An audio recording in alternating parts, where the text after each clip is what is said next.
Nagpaulan ng mahigit 200 rockets ang Hezbollah sa base sa Israel. All-out war na ang Hezbollah sa Israel. If there was a war against Israel, we will fight without rules. Whoever harms us is a dead man. Mainit pa rin ang tensyon ng Hezbollah at Israel, lalo pat namatayan ng Hezbollah ng isa sa kanilang pinaka-respetadong leader. Para makaganti, hindi na nagdalawang isip pa ang Hezbollah at pinaulanan ng 200 missile at drone attacks ang Israel. Ang pag-atake ng grupong Hezbollah na suportado ng bansang Iran ay isa sa pinakamalala na nangyari sa loob ng Lebanon at Israel border. Sino ang namatay na leader ng Hezbollah? Bakit ganoon na lang ang galit ng grupo na nagresulta sa pinakamalalang pag-atake sa loob ng 9 na buwan? Yan ang ating aalamin.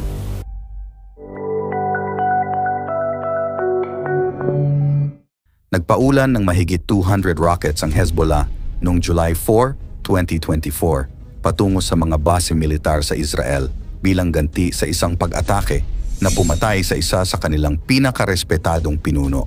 Ang pag-atake ng grupong Hezbollah na suportado ng bansang Iran ay isa sa pinakamalala na nangyari sa loob ng Lebanon at Israel border matapos ang maraming buwan. Sa ngayon, mas lalo lamang tumitindi ang tensyon. Ayon sa militar ng Israel, maraming projectiles at kahina-hinalang mga aerial target ang pumasok sa kanilang teritoryo na nagmumula sa Lebanon. Marami naman sa mga ito ay kanilang nasalo at naagapan. Kinumpirma rin nila na dahil sa mga aerial attacks ng Hezbollah, isang sundalo ng Israel ang nasawi. Sinabi rin nila na humigit kumulang 200 projectiles ang pinakawalan patungo sa Israeli-annexed Golan Heights at mahigit 20 drones sa teritoryo ng Israel.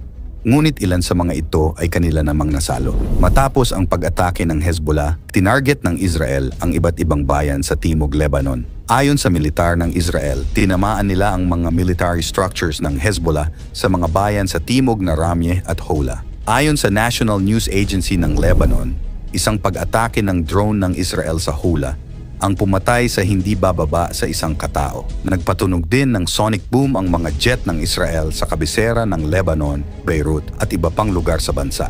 Ang mga naging papel ni Nasser sa Hezbollah.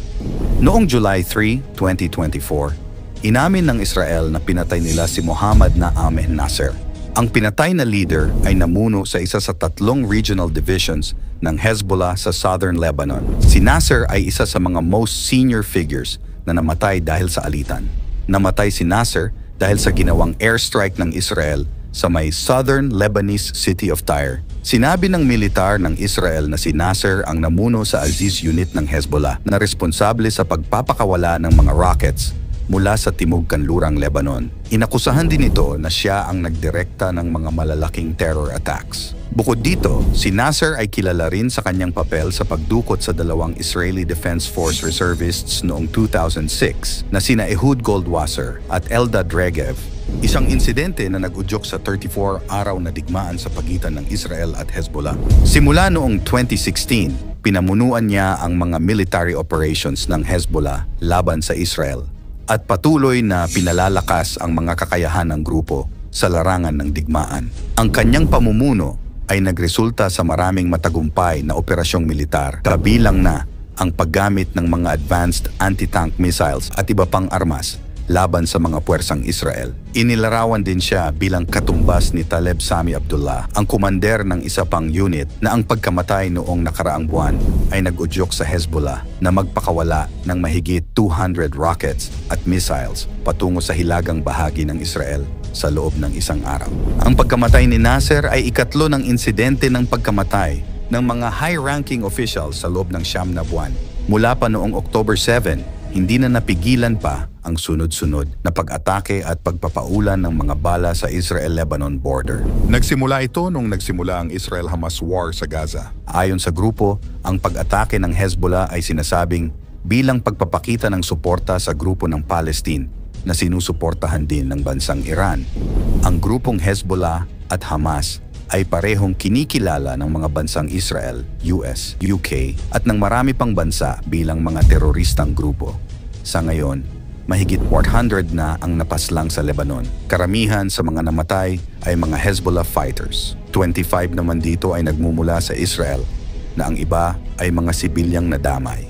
Mas lumalalang digmaan, ang tumitinding labanan at mainit na palitan ng mga salita sa pagitan ng Hezbollah at mga opisyal ng Israel ay nagdulot ng pagkilos ng mga mediator mula sa Estados Unidos, Europa at mga bansang Arabo upang pigilan ang mas malawak na kaguluhan sa rehiyon. Ayon sa Hezbollah, ang kanilang pag-atake sa Israel ay bilang pakikiisa sa grupong armadong Palestinian na Hamas na umatake sa Timog Israel noong Oktubre 7, kung saan napatay ang hindi bababa sa 1,139 katao at binihag ang humigit kumulang 250 iba pa.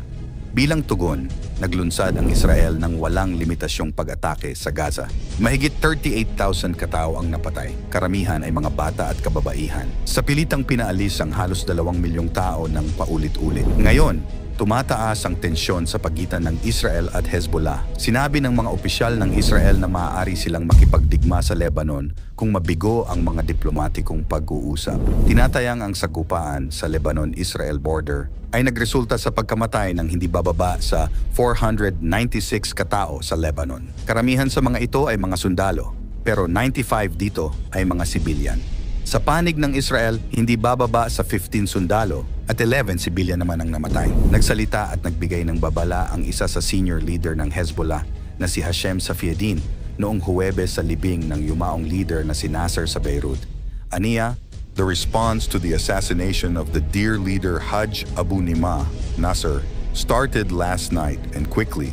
This series will continue to target new sites that the enemy did not imagine would be hit. Mas lalo lamang nabahala ang UN Peacekeeping Force sa Lebanon na si UNIFIL sa mga maiinit na palitan ng mga leader ng Hezbollah at Israel. Ayon dito, mas lalo pa dapat bantayan at hinihiling ang pagiging kalmado ng dalawang panig para maiwasan ang mas malala pang digmaan. Patuloy lamang lumalala ng tensyon at digmaan, nagmula sa alitang Hamas at Israel at ngayoy Hezbollah. Mas lumalaki lamang ang alitan dahil sa walang katapusang kampihan at awayan ng iba't ibang grupo at bansa dahil sa mga magkaiba, ibang mga opinyon at kagustuhan. Ilang buwan na rin ang nakalipas at hanggang ngayon, hindi pa rin malinaw kung kailanman matatapos ang digmaan. Hanggang ilang buhay pa kaya ang kayang isakripisyo ng bawat grupo para lamang matuldukan ang lumalalang tensyon na ito? Walang malinaw na panig kung alin ang tama. Ngunit isa lamang ang malinaw. Iyon ay ang anumang away na dinadaan sa karahasan ay walang idinudulot na tama. Sa pagkamatay ng isa sa mga leader ng Hezbollah, ano na lang kaya ang mas malalang pag-atake ng Hezbollah sa Israel? Mas lalala pa kaya ang tensyong ito? I-comment mo naman ang iyong palagay. Huwag kalimutang i-like at i-share ang video. Hanggang sa muli, salamat at God bless.